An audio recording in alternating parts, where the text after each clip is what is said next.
Nama saya Syariman Abdul Samad. Umur saya 51 tahun. Dah tua. Tua. 1969. Saya sudah kahwin. Anak saya 2 orang. Kerja dekat mana? Alamat ke apa?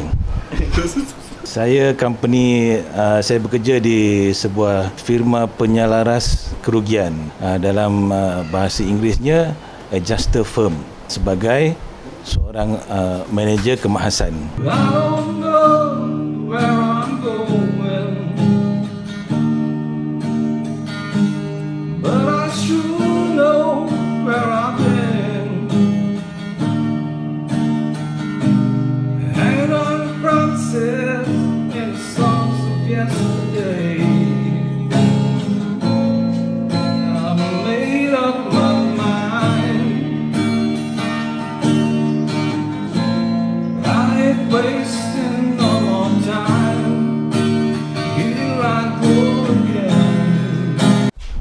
Pada mulanya saya jalan-jalan dekat Sunway, bukan, Subang Perit. Lepas tu Harley masa tu ada buat macam roadshow lah.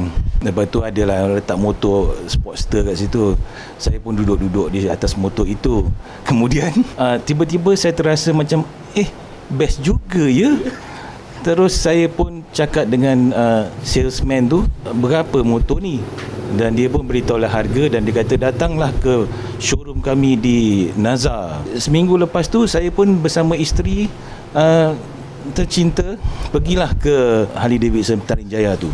Dan ketika itu bermula minat saya untuk membeli motor besar. Walaupun ketika itu saya tidak ada lesen dan tidak pernah membawa motor besar langsung, dan juga motor kecil. Motor kecil saya pernah bawa masa saya bersekolah di Pulau Pinang. Tak ada lesen, tak pernah bawa pergi on the road apa semua.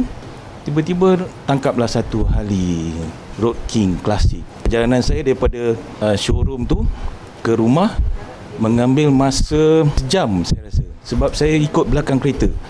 Di traffic light pun saya duduk belakang kereta, jam apa semua. Isteri saya yang hantar saya sampai rumah dulu dia sebelum saya sampai.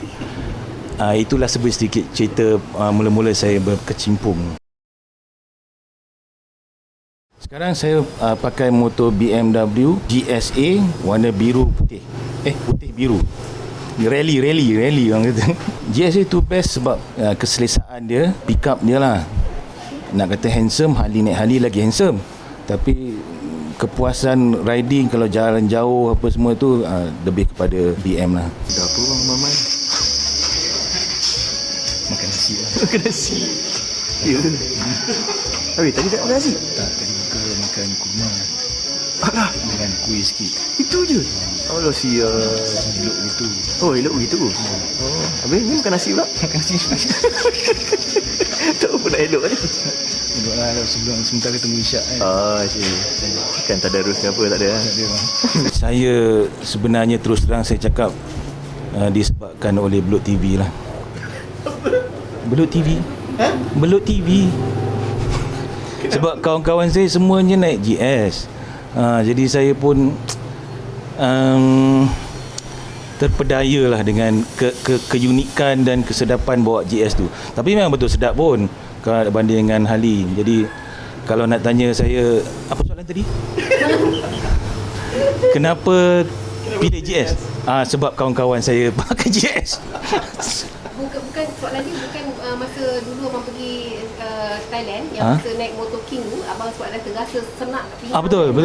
Bukan senak di pinggang, saya rasa saya slow sangat dekat belakang. Kawan-kawan yang naik GS semua ke hadapan dan saya terasa clutch plate saya terbakar masa tu. Jadi saya pun tak apalah, nak jalan jauh memang tak sesuai motor Harley ni kan. Jadi saya pun ambil lah motor GS. Oh jauh, saya dah pergi ke Chiang Mai lah. Jauh mana? Chiang Mai lah. Tapi dalam perjalanan nak ke Chiang Mai tu pusing-pusing naik atas bukit gunung apa semualah, turun bawah 14 hari lah yang tu. Itu paling lama saya lah. Orang lain lagi lama, tapi saya tak jauh, lagi jauh. Saya tak jauh mana, sampai Chiang Mai je. Chiang Rai kot. Oh, thinking about all the younger years, there was only you and me. Pengalaman pertama yang best, berdapat berjauhan dengan keluarga. Kedua, hilang rasa stres pekerjaan, memang tak fikir apa dah masa tu kan. Next best thing kalau nak dibandingkan dengan pergi umrah lah maknanya. Tapi of course lah, pergi umrah kita tak fikir apa dah kan. So riding ni benda yang kedua lah kot. Satu pengalaman riding, kita memperbaiki kita punya cara riding, tengok negara orang, Thailand lah kan, jalan berbeza semua. Tapi yang paling best sekali ialah orang kata apa, bonding lah dengan kawan-kawan selama 14 hari, duduk sekali, walaupun tak tidur sekali. Mungkin adalah saya punya roommate tu kan, dia jadi lebih rapat lah dengan dia. Dan secara keseluruhannya bukan roommate sajalah, semua yang pergi sekali tu kita duduk sehari, 14 hari sekali, 14 malam, makan sekali, borak-borak apa semua, kita spend time every day dengan ni. Jadi kita kenal hati budi masing-masing dan alhamdulillah semuanya okey lah, dan kita baiklah dengan kawan-kawan.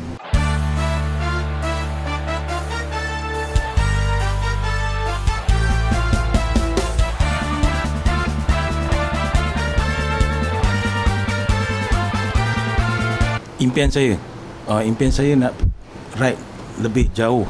Bulan tak sampai mungkin ke bintang sahaja, tapi jauh lah kalau boleh.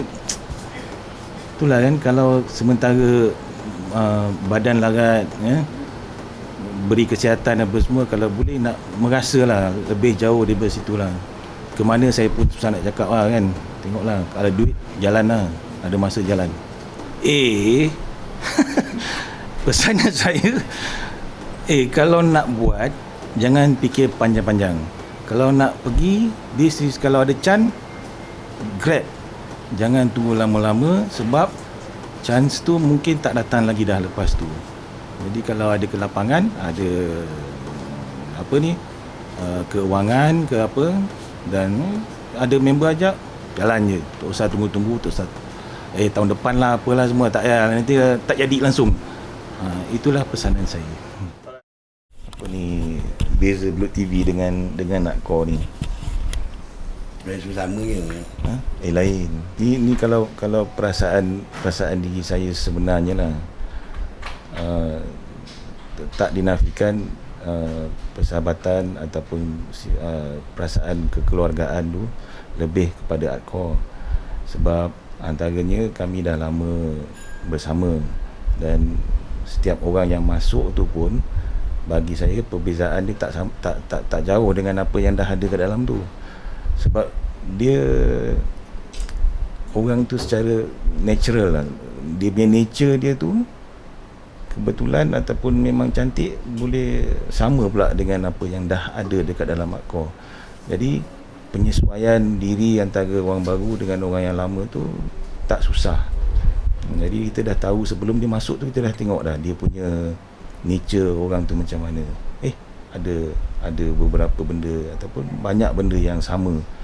Jadi bila proses dia pula, bila dah dia nampak tu, kita pun tengok, yelah kita kenal sesama sendiri, daripada Blok TV ke daripada luar, siapa-siapa, bukan Blok TV pun kita orang kenal. Kadang-kadang dia orang ride tak ada pakai vest Blok TV pun, tapi kita tengok dia punya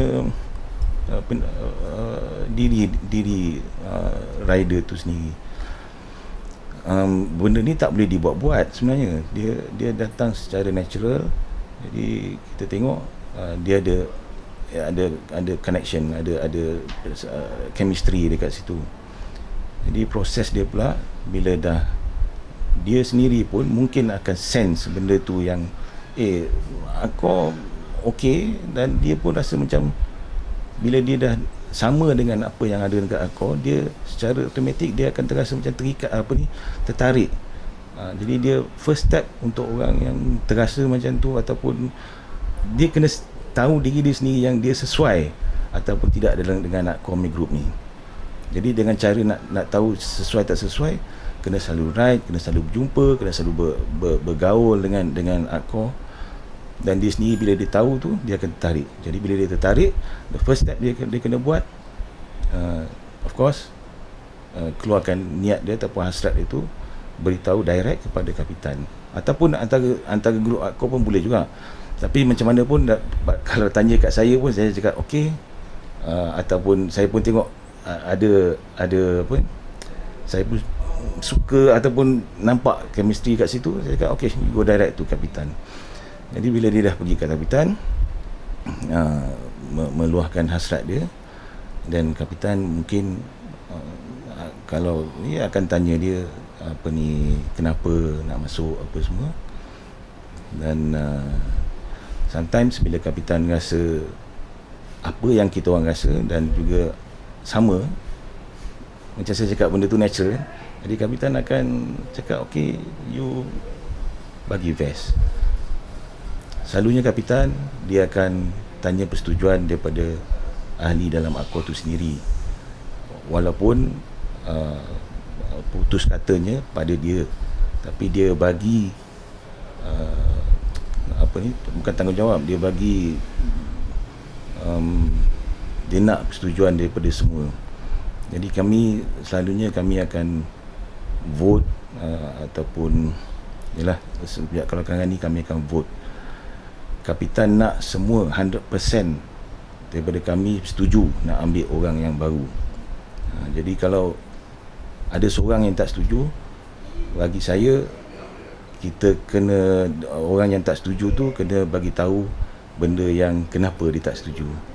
Dan janganlah cakap pasal muka dia tak handsome ke apa. Jadi dia kena bagi tahu yang tu tak handsome lah sikit. Gigi tengok. Jadi kalau yang tu dia kena teranglah dekat kita orang yang lain ni, yang setuju orang tu, bagi saya dia okey kan, bagi dia tak okey pula. Kenapa? Jadi dia kena terangkan kenapa dia tak setuju secara telus lah. Ataupun kalau yang baiknya dia beritahu kat kapitan sendirilah kenapa dia tak setuju. Jadi bila dah dapat setujuan tu, itu terletak kepada kapitan pula. Kadang-kadang ada yang dah setuju tapi kapitan kata nanti dululah, kita tengok dululah, just to make sure 100% kan this guy okey ke tidak kan. Jadi kalau dah masuk tu, sorry lah, tak boleh pergi mana dah lah, kat situ je lah kau kan. Satu nak jagalah kot, nak jaga keluarga tu lah rasanya. Macam orang nak kahwin lah, kalau orang tengok kadang mak bapak tu kadang bila ada orang datang minang, mesti nak tengok siapa orang yang nak minang tu, nak tahu siapa dia, background dia, dia punya yalah flaws dia kan. Semua orang ada flaw, tapi sama ada boleh ataupun orang tu sendiri nak perbaiki diri sendiri, mengarah ke kebaikan lah. Jadi proses tu agak rumit sebenarnya. Kalau orang tu sendiri dia degil lah, bukan degil, dia susah nak perbaiki diri sendiri ataupun rasa ego, susah kalau nak ikut cara orang ataupun ketua keluarga. Walaupun saya sendiri pun terus terang, saya pun dalam proses nak memperbaiki diri sendiri juga, sebab saya tahu saya pun banyak silap juga. Kadang-kadang saya punya judgement ataupun apa ni, saya tak fikir yang sebenarnya kena macam ni, tapi saya buat silap. Contohnya semalam macam tu, adalah seorang member tu dia saya cakap dengan dia, tak payahlah nak pergi makan dia pakai vest kan. Sebenarnya semua pakai vest, kapitan sendiri pakai vest. Saya bila nampak kapitan pakai vest, saya pun turun naik atas ambil vest saya lupa pula bawa vest sahabat ni. Jadi sebenarnya kita nak bersama tu, kita kena bersama dari pada segala aspek, daripada hati turunlah ke apa yang kita bawa diri kita, macam mana kita bawa diri dia, kita cara pemakaian pun dia juga kan. Tapi kita orang semua pakai seluar panjang, ada seorang tu pakai seluar pendek. Itu je lah yang beza seorang.